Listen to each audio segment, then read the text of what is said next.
जनतेसाठी कुणाशी भेटणारा आपला चॅनल सत्यमुख।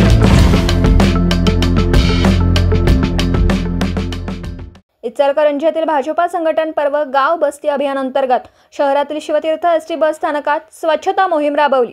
भाजपाचे राष्ट्रीय अध्यक्ष जे.पी. नड्डा, मुख्यमंत्री देवेंद्र फडणवीस यांच्या आदेशानुसार प्रदेश उपाध्यक्ष सुरेश हाळवणकर, माजी आमदार प्रकाश आवाडे, आमदार राहुल आवाडे, इचलकरंजी भाजपा शहर अध्यक्ष पैलवान अमृत मामा भोसले यांच्या नेतृत्वाखाली वस्त्रोद्योग मंडळाचे अध्यक्ष अशोकराव स्वामी, शशिकांत मोहिते, बाळासाहेब माने, बाळासाहेब कलागते, उमाकांत दाभोळे, मारुती पाथरवड, जहागीर पटेकरी, किसन शिंदे, धोंडीराम जावळे, अश्विनी कुबडगे, नीता भोसले, योगिता दाभोळे, मंगल सुर्वे, वृषभ जैन, दीपक राशणकर, महेश पाटील, सचिन पवळे, राजेंद्र बचाटे, शशिकांत कालेकर, दीपक कडोलकर यांच्यासह अन्य कार्यकर्ते रविवारी सकाळी 7 वाजता जमा झाले। त्यांनी परिसर झाडून स्वच्छ केला।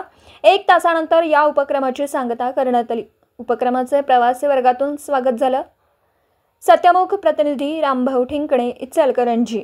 जनतेसाठी कुणाशीही भेटणारा आपला सत्यमुख। लाईक करा, शेअर करा आणि बेल आयकॉन ऑन करा। मित्रांनो, विसरू नका।